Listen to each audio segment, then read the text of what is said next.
وما أرسلناك إلا رحمة للعالمين.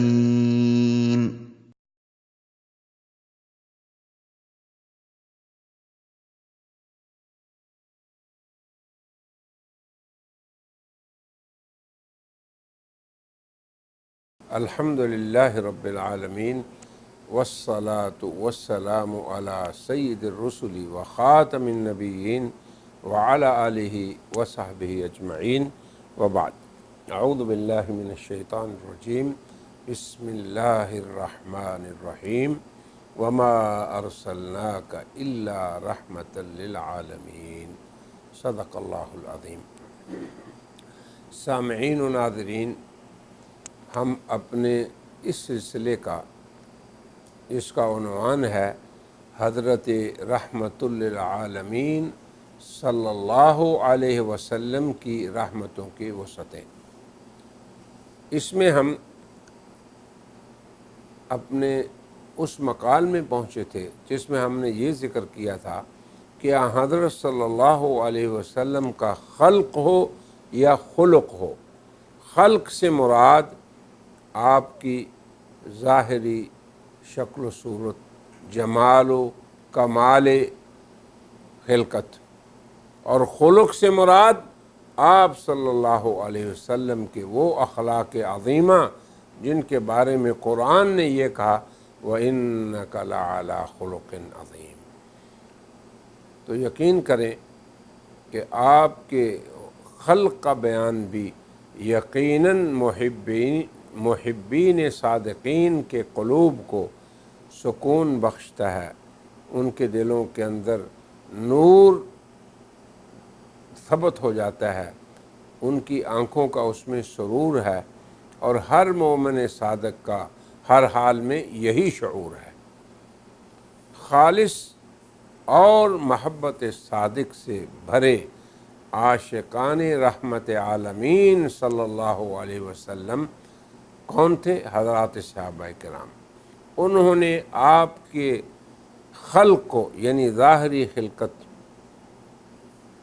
اسے بھی بہت ہی بہترین انداز سے ثبت فرمایا اپنے بیانات میں، اور جامعین سنت نے اپنی احادیث کی کتابوں میں۔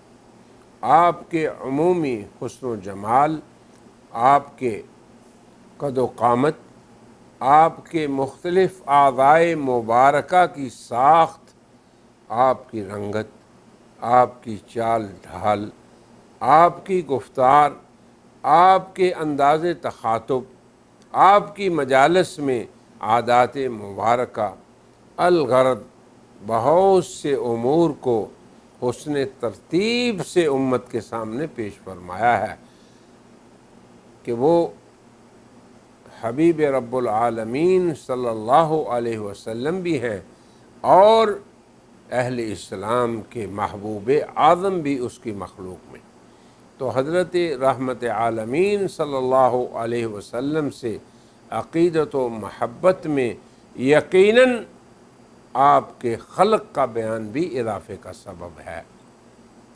پھر بعض عادات مبارکہ و سنن مطہرہ بھی ہیں جنہیں اختیار کر کے امتی اللہ کے محبوب اور اپنے حبیب کا قرب حاصل کر سکتے ہیں۔ حضرات صحابہ کرام کا بیان خلقت کچھ اس انداز سے ہے۔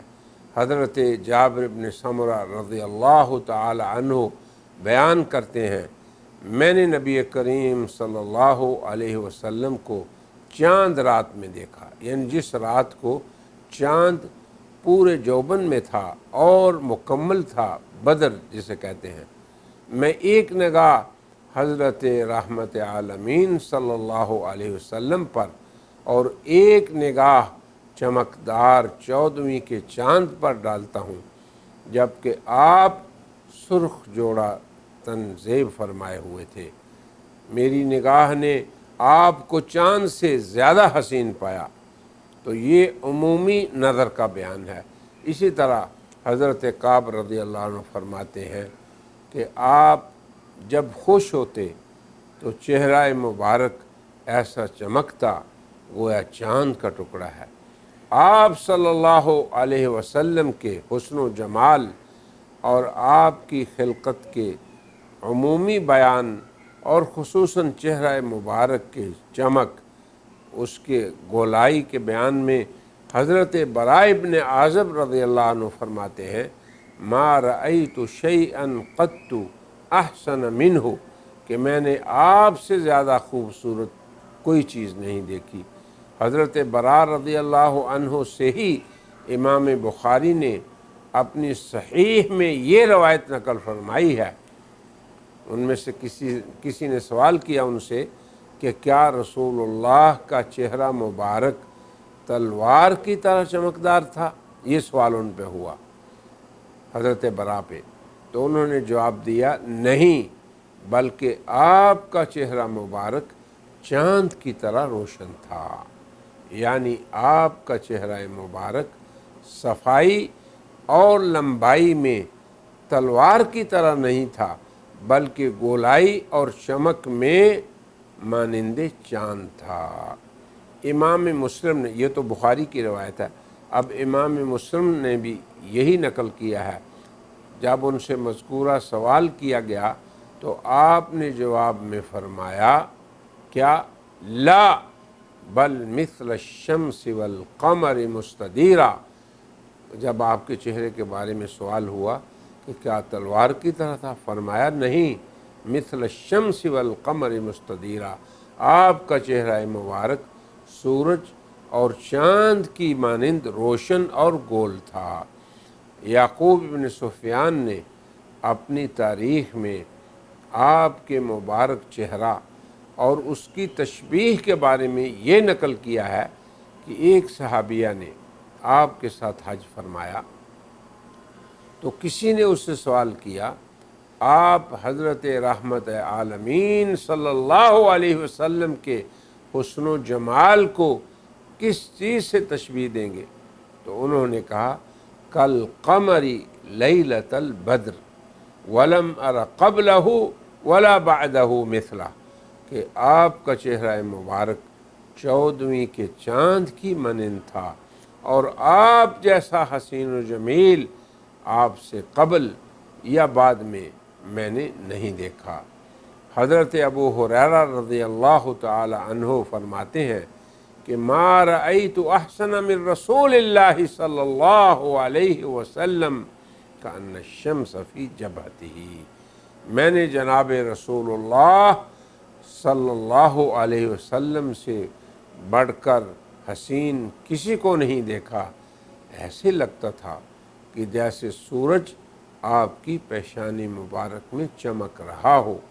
یعنی آپ کے چہرے کا حسن، چمک اور روشنی مانند سورج تھی، اس لیے آپ کے رخ انور کو دیکھنے کی کسی میں تاب نہ تھی۔ امام طبرانی نے روایت کیا ہے کہ اگر تم رسول اللہ صلی اللہ علیہ وسلم کو دیکھ لیتے تو یہ محسوس کرتے گویا کہ تم سورج کو طلوع ہوتے دیکھ رہے ہو۔ یہ بھی یاد رہے کہ سورج سے تشبیہ دینے میں غرض بیان چمک اور اشراق ہونا ہے، جبکہ چاند سے تشبیہ دینے میں غرض جمال ہونا ہے۔ اب یہ دیکھیں کہ جن حضرات نے سورج سے تشبیہ دی تو اس میں ان کی غرض چمک، نورانیت اور اشراق کا ذکر تھا، اور جنہوں نے چاند سے تو ان کی غرض جمال تھی۔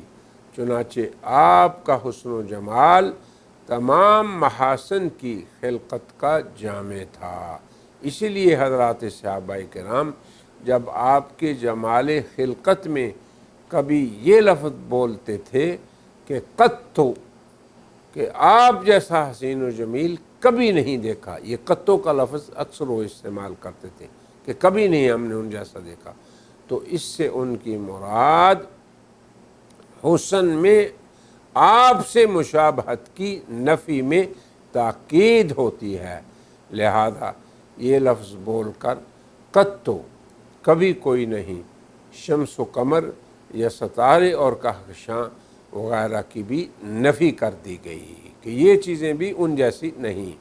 یہ رحمت عالمین صلی اللہ علیہ وسلم کے حسن و جمال میں مبالغے کا ذکر نہیں بلکہ بیان حقیقت ہے اور واقعہ اور نفس الامر کی تاکید ہے۔